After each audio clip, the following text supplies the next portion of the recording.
Bernadette, did Hello. we meet on Instagram?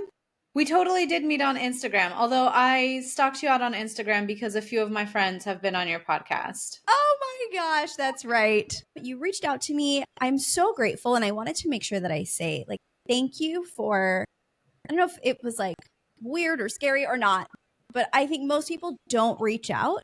And I'm just so grateful and glad that you did. I looked at your Instagram and your website and your business, and I was like, oh my God, I have to meet you. So here we are. Are you podcast hosts just like twiddling your thumbs until somebody like reaches out? I mean, that's people are like, how do you find your guests? And some of them are friends, some of them are clients. And literally, sometimes people reach out and I'm like, you're cool. Let's chat. Oh, I love that. Okay, noted. I have to get a little bit braver then. Yes. You never know, right? Yeah. Amazing. Well, you are the owner of Solhaus Media. Your website is amazing. Your services are amazing. I can't wait to dive in. Could you share a little bit with our audience just about what your business is, who you are, and how you got to where you are today? Yeah, so my name is Bernadette. I am a brand videographer and photographer. I am also the founder of Solhaus Media. It's a media agency located in the New York City and Los Angeles areas. I'm actually primarily based out of LA, but New York City is my second base, and we provide video and photography to small business owners and entrepreneurs. Amazing. I love video. I mean, I personally don't love doing video, but I think video is so powerful. And so I'll do it because I see the value in it. I have a million questions for you. Yeah. We were chatting a little bit earlier and you just kind of threw out casually that you were doing a presentation about video for SEO. Yeah. I've never heard about that. Could you share with me a little bit more about what that is? Yeah, so many people don't know how potent video on your website is when it comes to amping up your SEO. For those of you who don't know, SEO is search engine optimization. It's how Google decides where to rank your website. Having just one video on your website can increase your visibility to Google by 53. Say that one more know. time for the people in the back. One video on your website can increase your visibility to Google by 53%. Oh my gosh, how though? Because isn't Google a like word-based search engine?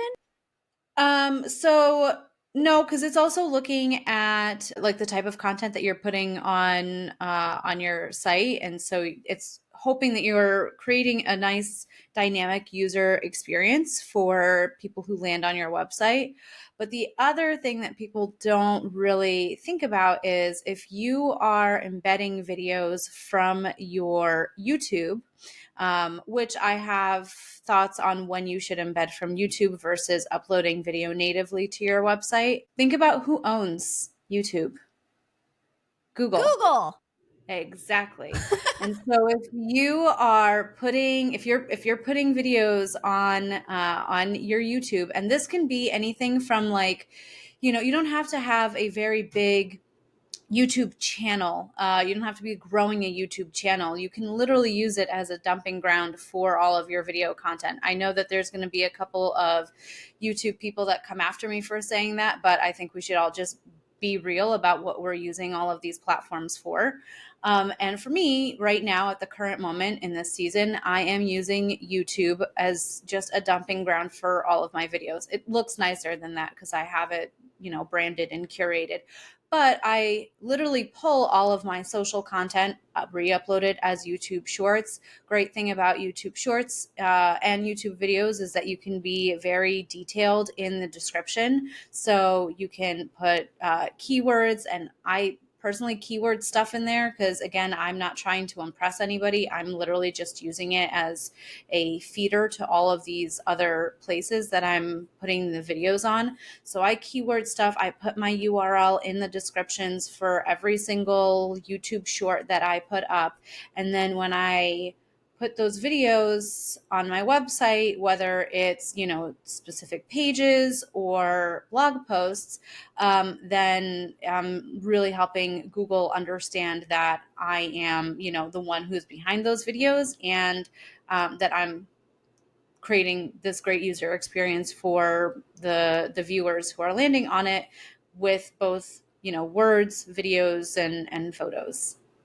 Oh my gosh. So do you find that your channel is still growing? Do you grow subscribers even though you're just sort of using it as a place to hold content?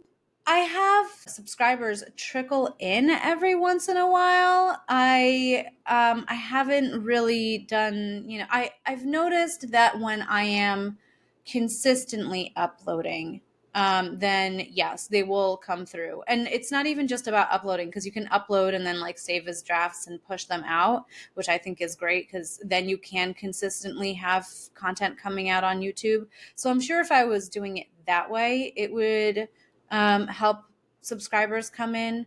But really, I haven't noticed like a huge difference. I'm again not looking to grow my YouTube channel that way at the current moment. Never say Right. never, though. Totally. And if and when you decide to, you have all of this content already in there to make the channel look really full and robust. That's awesome. Yeah. Amazing. So you mentioned that sometimes it's a good idea to embed the raw video on your website. Sometimes it's a good idea to embed the YouTube player. What Yeah. is the difference, and when would you recommend to do each one? So for me, when you natively upload a video to your website platform, whether that's Squarespace, Showit, or WordPress, whatever you're using, I personally use Squarespace. Then I do that for aesthetics. That's literally when I want the video to help with the aesthetics of that page. Because otherwise, if you are embedding the video via YouTube, you're going to have all of YouTube's branding on it, and the quality might also be a little bit off considering it's coming from another party.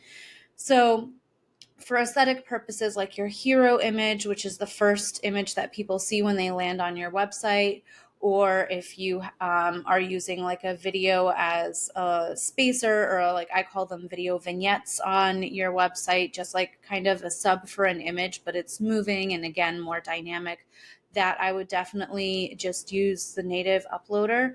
But if you are going to be uploading a lot of video content to, like, let's say your blogs, or let's say you have a lead magnet that lives on your website, then I would embed it via YouTube for a couple of reasons. One, again, we're feeding that SEO machine, the information about your website from YouTube, and telling it, to Google that it's connected to your website. But also, a lot of the website platforms that we use have a limit as to how much video we can be uploading onto it natively. Squarespace, for instance, they have a half-hour limit, I believe. So like, those little 10-second clips that you have here or there scattered around your website, they start to add up. And especially if you were going to be putting even like minute-long social content onto your blogs, let's say, then that's going to add up very quickly as well, especially if you're posting blogs consistently. So I reserve that embedding via YouTube for that use. I think this is so helpful just to help people to understand also like how many different ways we can use video in our business, Yeah. and the different ways that people can consume video content, right? If we're using it as a background image on our website, they're not going to be listening, they're going to be watching. Mm-hmm. It provides a specific aesthetic. So it's, whatever it is that you do, allowing people to experience that in a 3D space rather than, most of our websites are 2D. We've got a lot of graphics, images, but they're static. And that to me is just an elevated user experience. And then there's the ones where we can actually like listen, and, people are going to listen to this podcast wherever they listen to it. I've recently started putting on YouTube almost for the same reason. It's sort of just an archive right now. I'm not looking to grow the channel. I was at first, and I've like pulled back on that because I'm like, this is a full-time thing to try to grow a YouTube channel, and I just don't have time for that right now.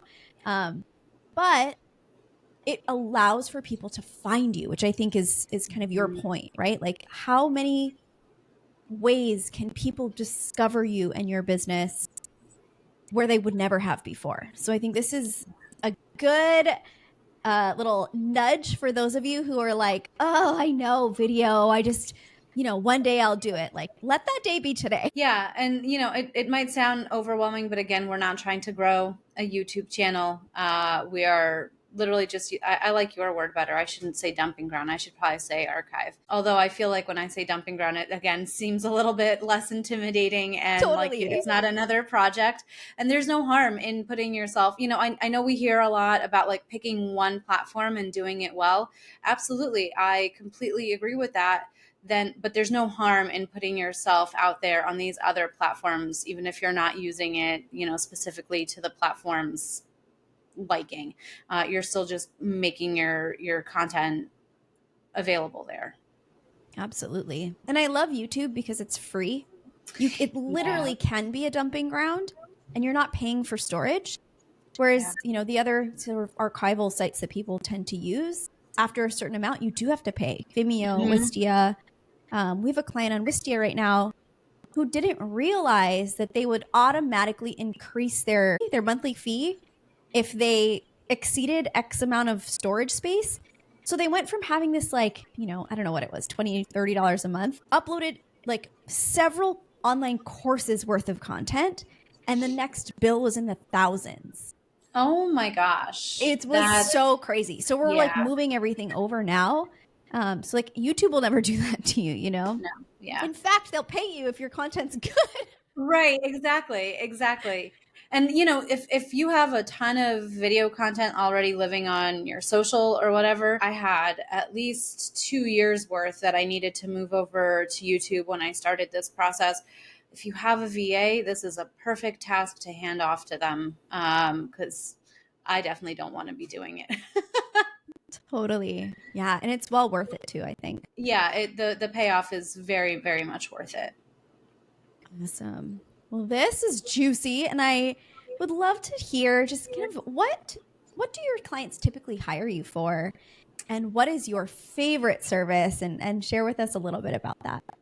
Yeah, so I provide a lot of videography and photography. I actually started out as a photographer, but the minute that I let it be known that I also know how to do video and that I know how to do it well, the photography definitely took a back seat. Not because I don't like doing it or because my clients don't like it, but I am definitely somebody who is kind of a unicorn in that I'm female behind the camera when doing video. Video is definitely still very much a boys' game. So they appreciate having me there, somebody who empathizes and understands everything that's going on in a woman's mind when she's in front of the camera. So my bread and butter started out with being founder stories, and those are basically intro videos to you, your brand, your business, what your business offers, who you offer it to. That came from my experience in journalism. Before I became a full-time business owner, I had a background in journalism. So these are very similar videos, talking about what, who you are and what you do. I also do a lot of event videography and speaker videography. So on the one side of things, I do video in-house for event organizers at their events. Or if somebody is speaking a lot, goes on tour, to all these different stages, they'll also hire me to come and capture all of their keynotes and provide social content, create social content out of it, and speaker reels at the end of everything. And those can often definitely become intertwined, like founder stories and the speaker stuff, because if you're a speaker, then that kind of becomes your founder story. But those are the two main types of video that I provide, still along with brand photography when the occasion comes. Oh my gosh. Would you like to clone yourself and open another location in Hawaii? Oh my gosh, I would absolutely love to. Although I do travel, so just want to put that out there. I want to clone myself for a few reasons. But yeah, and so in that spirit, I actually do also have a program for photographers called Pix to Flicks, where I teach photographers how to shoot, edit, and incorporate video into their businesses the same way I incorporated video into my business, because I definitely need more of me. I can't do all of the work by myself, and so I know that it's also going to be appreciated that there's going to be more people that look like me behind the camera. You are a unicorn. This is amazing. Thank you for sharing your gifts as well. Like, I think that is such a beautiful evolution for you and your business. And I hope that other people are inspired to do that also, because what you do is in such high demand, both just in general and also, as you said, as a female in this space, to have not just, you know, a fellow female, like that's amazing to just be out on a shoot with. You're, more probably understanding of angles and things that we may feel a little bit more self-conscious about. But also in post-production, I imagine that you have somewhat of a different perspective. And everything you described is everything that I hope that every business owner can someday have for themselves. A video with an origin story, right? B-roll with things that they do in the community. Oh my God. It's like drooling when you tell me what you did. Yeah, I mean, like when we think B-roll, I see a lot of people, oh my gosh, I just came across a social post, and I know it has the best of intentions, and it's, it's great advice for people who don't have a budget for a videographer, but it's a lot of the generic, like, hands on your keyboard, typing, writing, all of that regular stuff. And that's great. That's definitely content that you should have in your arsenal. I definitely capture it for my clients. But what I'm really after is the storytelling part. People in their community, people in their home with their families, people, at the events that they're going to and speaking. It's a much bigger story than you behind your keyboard. Totally. And I think that helps people to, it helps potential customers to connect with the person behind the business, which is something that I'm constantly telling my clients, like they need to know who you are and connect with you. And yes, you can write a great bio. You can have, go get a photo shoot, but nothing conveys that deeper and faster than video. It's so funny you said that about B-roll, because I recently trialed this clip maker for my Instagram promo clips, and it has an AI B-roll feature. And so I tried it. Oh my God, it was horrendous. It was so bad. I was going to say, I can't imagine that it's that great. But yeah, horrible. Yeah. So to be able to have your own B-roll too, like to your point, we work with what we got, right? So if we need to go get that stock video, fine, we'll make it work. But it's so powerful to have photos and videos of you, because you don't have to worry about copyright infringement. You can use it freely, but also it's just that much more authentic, Exactly. It's going to feel better putting it out there too. Like people are going to be able to connect with it. People are going to know that it's you. And especially in this world of AI, I think that we're definitely going to want to be able to see more authenticity versus something, that that's produced by AI. And I know AI definitely has its place. Like I don't know which video clip thing you're talking about, but I've tried a few of them out for my podcast guest spots to get like the captions and everything like that, and it's super useful. It helps make the work quicker and easier. Although I still ended up going back to doing it kind of manually in one of the other video editors that I use, because it just wasn't finding the sound bites that I knew were the good ones. And so I guess to that point, we're really looking to put out and find the authentic things out there right now. Absolutely. Yeah. And I won't out them, but I'm still using them for like the actual clips because Yeah, you can actually like they're select great and edit. surfaces for that Yeah. reason. Yeah. Yeah, for Yeah. sure. But the B-roll was like a hard Oh, yeah, pass. that's fine.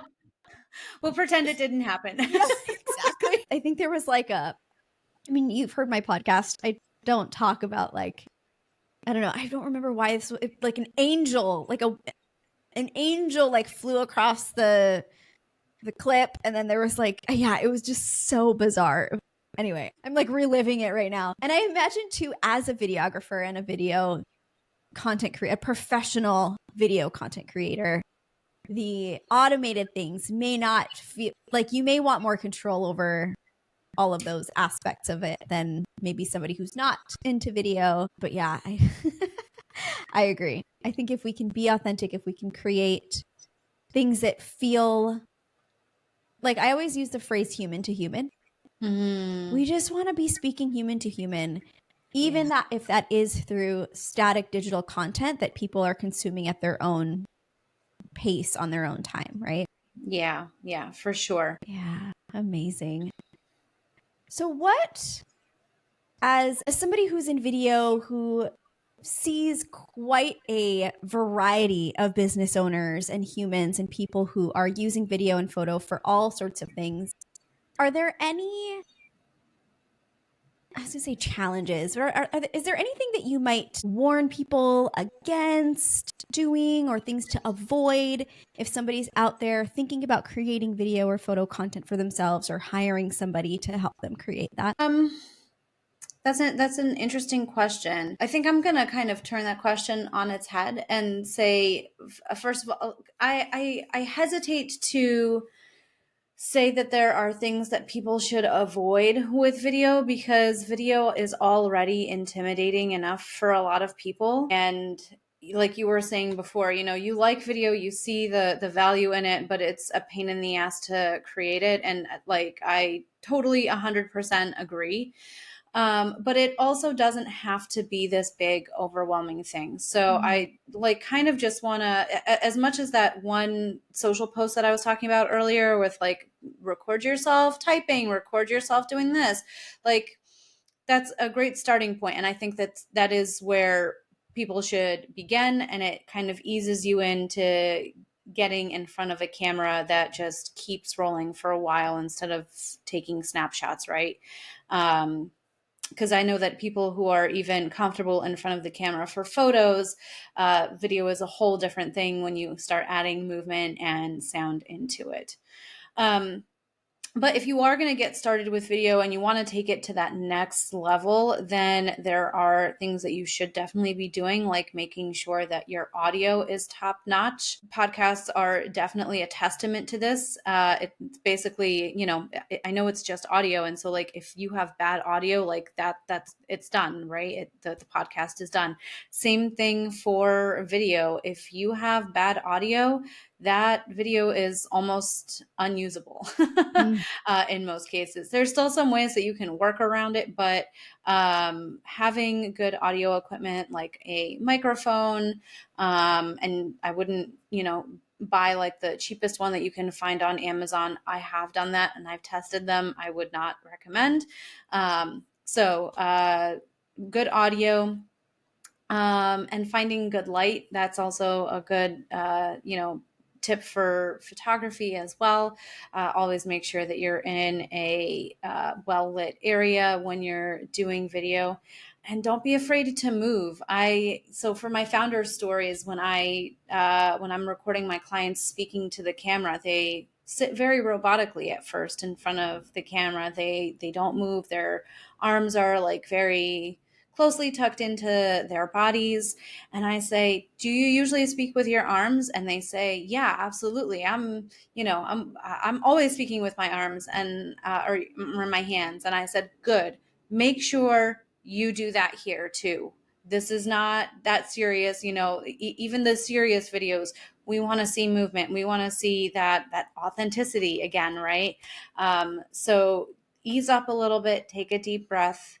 It doesn't have to be as intimidating as we're all making it out in our heads to be. And this is advice that I still need to hear sometimes. So I've definitely had a little bit of experience and gotten better at it. But yeah. Oh, I love that so much. I love that you shifted that question to a positive and gave us some tips, because I think it's so important for people to just understand that it's doable for all of us. Like, it just, I don't know, it's something that perhaps used to be a little bit out of reach, and it's not that, every computer is a camera, right? You could record on your phone. Again, clean audio is important, getting a good mic. There's little things that you should invest in. And it's interesting that you talked about hands, because you reminded me of something that I heard, it was several years ago now.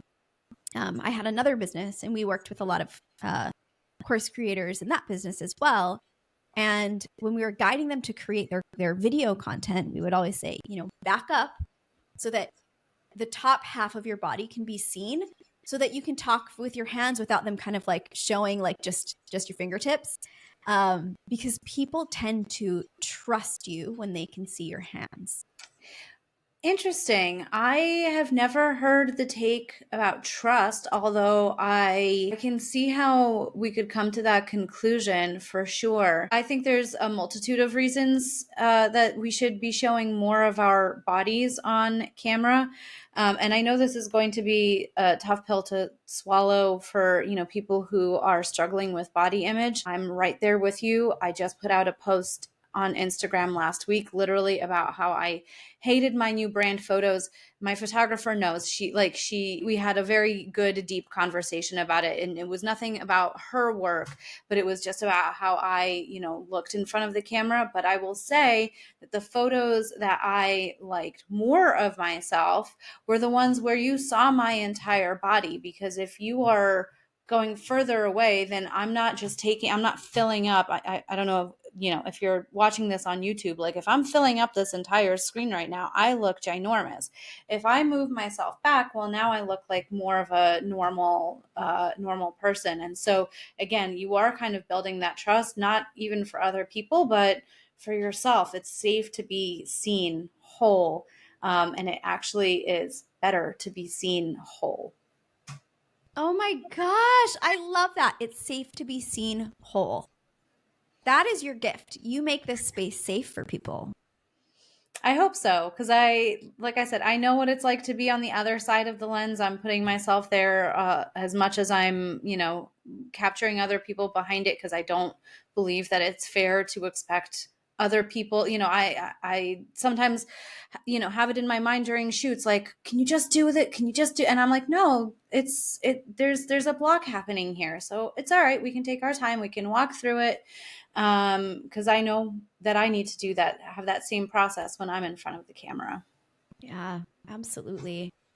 I'm thinking about this Instagram account that I follow. It's a woman who used to do, actually, she owns a CrossFit gym.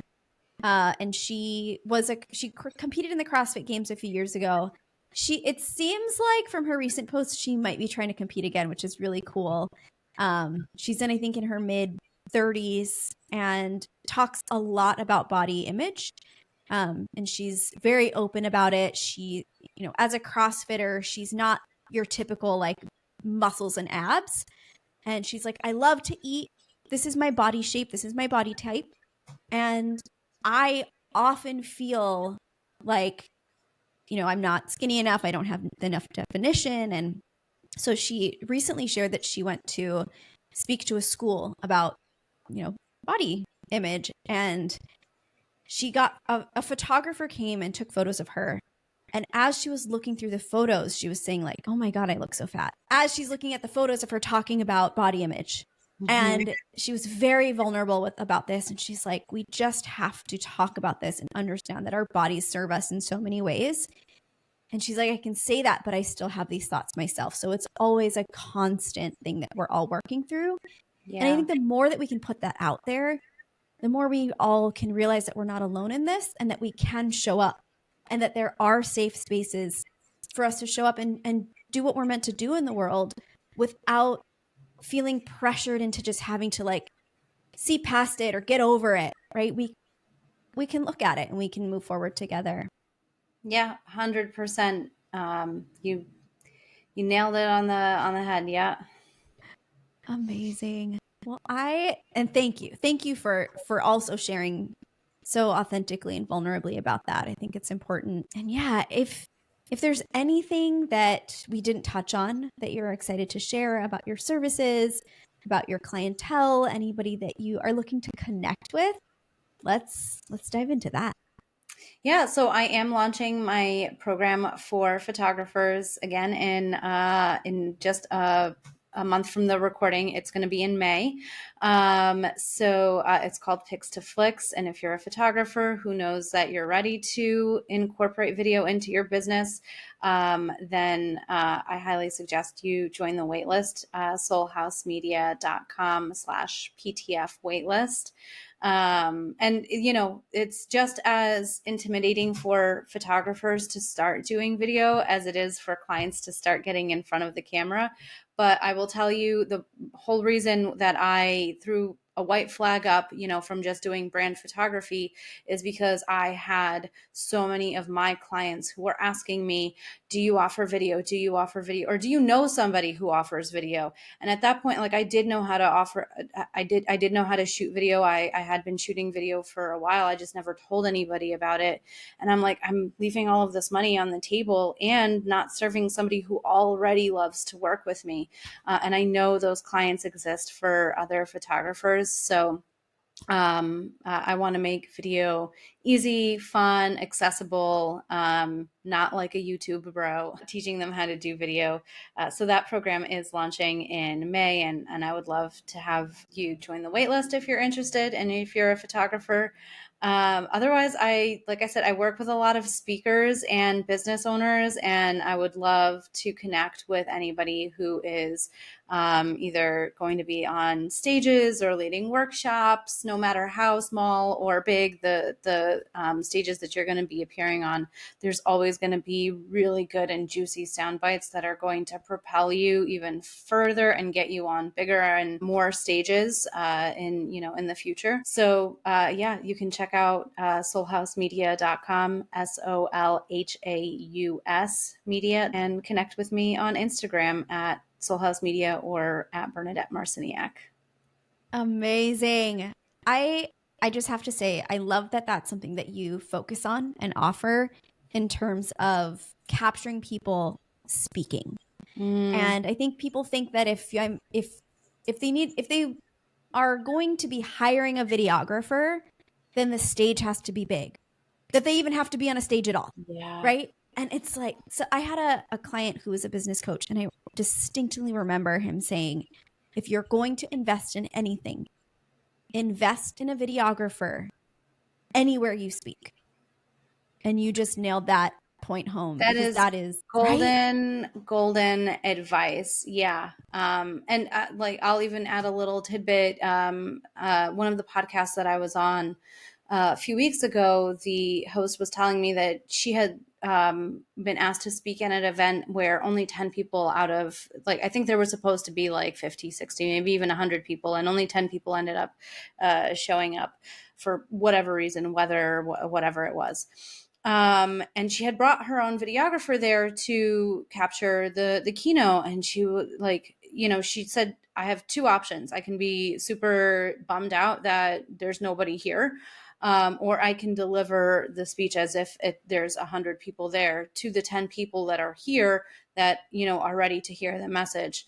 And, they got everybody close together so that it looked like it wasn't empty and whatnot, for the video. And that video from that event ended up getting her on a really big dream stage of hers. In just a couple weeks after that. So, again, doesn't matter. Like, even if you're just leading a workshop for less than 10 people, there are going to be so many mic drops. It definitely elevates your credibility, your visibility, and your confidence of putting yourself out there. And so there's really no wrong reason to get a videographer at your speaking events. Oh, I love that. Do you capture photo at these events too? I do. I will. Because I am I'm a Virgo, so I definitely need to be, I'm kind of a perfectionist. And so I'm always thinking about like, oh, well, if they do all of these social clips, they need real covers to put over them. And so I will make sure that the photos are framed so that way it can be a good reel cover. But also, just because video is king doesn't mean that photo doesn't have a place. You need to have photos for all of these, like print and static places that visuals are still needed. So yes, I will definitely do both photo and video when I'm coming to capture you speak. Oh, I love that because there's so much more authenticity when you're actually getting dressed up to do a thing and you're on stage and you have the energy of a crowd and you're fired up, you have all of this adrenaline. That emotion and that vibration, I think photographs so much better than when you kind of, not to say staged photo shoots aren't good because those are so useful. But, you're outfit changing, it's a long day, you're tired, you're kind of like posing. Again, nothing wrong with those. Those are phenomenally useful. But I just think repurposing any speaking engagement, you're going to show up as your best self, you're going to dress up, you're going to prepare ahead of time. I spoke at a local Rotary Club, and it was in a cafeteria of a local public school. And it was probably the best presentation I've ever given in my life. Right. And I regret not recording it. It's these places where we're giving the best ones, the best keynotes. I completely agree with that. Like, do not knock an event just for it not being your dream event, to use that as a reason to not have it documented. That's probably where you're going to do your best work. And something else that I didn't mention is that a lot of the times my clients, since they already have me, on location for their speaking engagements, they'll also say like, well, let's do everything. Let's do some B-roll. Let's do some brand photos in this city that I'm in. They're usually a little bit more done up than normal. And so we'll make a whole content day out of, their speaking engagement and the location that we're in, even if it's, local. And I will say that the confidence that exudes them after like doing a keynote and being on stage and then going out to do some more photos and videos, like, oh my gosh, that totally comes through in the visuals when you pair everything together. Oh, this is amazing. I'm going to be in LA in October, and I'm going to look you up, and we should do a shoot because I think this would be love a blast. that. Love that. Amazing. Well, I'm also inspired to get a speaking engagement on the books, and if you're available, if you're willing to travel wherever it is, you've really inspired me to step back into video, step back onto stages, and really just capture moments. And I think that that's your gift as well, is to be able to allow people to reach new audiences, grow their business through something that you capture once and can be used in so many different ways. So thank you for what you do. Thank you. Thank you so much for those kind words. I think I'm going to have to like tear up. That was the nicest thing that anybody's ever said. You called it. You're a unicorn. It is so special to know that you have these gifts and you're sharing them, you're teaching them now. And I'm grateful to be connected, and yeah, let's stay in touch. Would love to.